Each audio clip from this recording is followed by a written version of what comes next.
have returned. You're listening to CSE Talk Radio. This is Beth Ann. We're going to go to the phone lines before we continue with some of the news articles. We have Larry from Missouri. Larry, what's on your mind today? Hey, Beth, you asked when we go get common sense back. Opposite of common sense is chaos.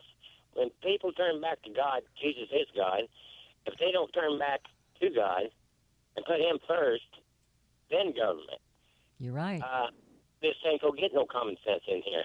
You're right. Because it's chaos. The logic is gone. You're very right, Larry. I agree with you 100%. Okay, thank you. Thank you. And speaking of that, this is a church's nativity scene. Now, they're known for being political and doing strange things with the nativity scene.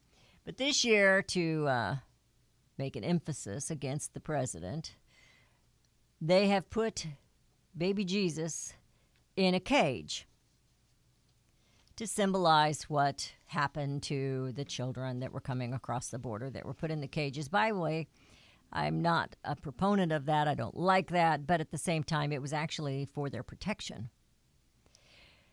So the church has put the nativity scene in the baby, particularly, inside the cage. And last year, they took the nativity scene and put it, included a list of mass shooting locations and the number of victims at each part of its display.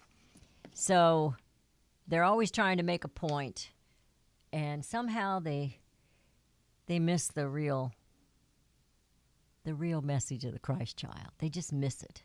Well, he was saying last night, I watched one of them talking about this, that the reason they did this was because they were immigrants and went to a different land. Well, the difference was they weren't truly immigrants, and the government forced them to go to Bethlehem. If you remember, the government forced them to go there to register for their taxes, to register and pay their taxes.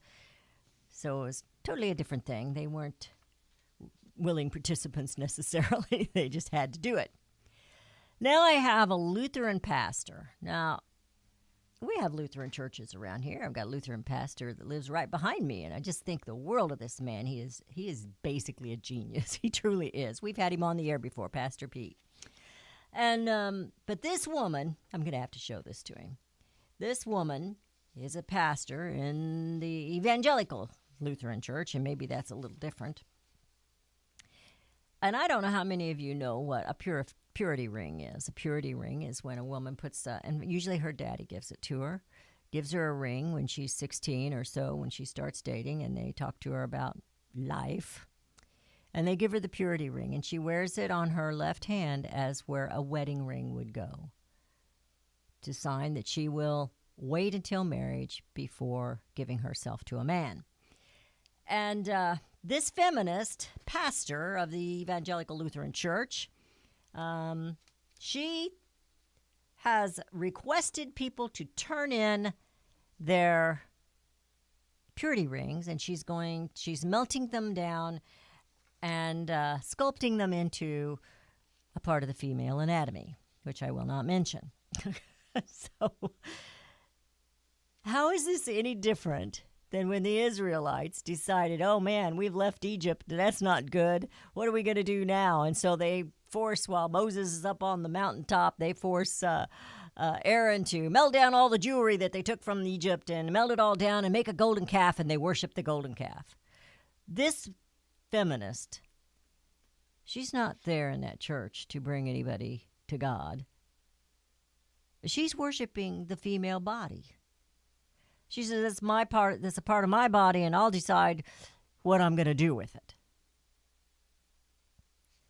Yeah, I guess in that respect, it kind of is. So, she chooses to represent a God. Apparently, she's never read his word. She just pretends to be a representative of the God that we worship. So, she can choose her lifestyle. I don't have to like it. I can choose my lifestyle. She doesn't have to like it. But if you're going to represent the Word of God, you best be reading the Word of God. And I think she's nuts. I'm sorry, but that's what I think of her. I can't believe that the church is putting up with it. So I know many of you have criticized me over Santa Claus, and I don't want to even talk about Santa Claus, except that I have one particular Santa Claus statue that I actually love. And it's Santa Claus kneeling at the manger, bringing it all together. You know, Santa's fictitious. Santa is something that we want. We want to be giving. Christ is the giver of life. He is the reason for the season. Whether it's in December, whether it's in the spring, whether it's in the fall. We celebrate Christmas to bring us back to him. And it's gotten commercialized. Yes, I understand that. But Facebook, somebody posted this picture of the Santa Claus kneeling and worshiping the Christ child in the manger. Well, they censored the image of Santa Claus kneeling before the baby Jesus, and they've put it into a blur so you can't see it. It's all blurred. So to love life, to be a Christian, is hate speech, regardless of what you think of Santa. Him kneeling at the manger and bowing to the Christ child in worship, it paints the truth of the season. It's not about Santa and gifts. It's not about you. It's not about me. It's not about the chaos and the cookies. It's about the Christ child. It's about the sacrifice that our God made for us. It's not about the gifts. It's not about the parties. It's about our God providing a way to his people to come back to him.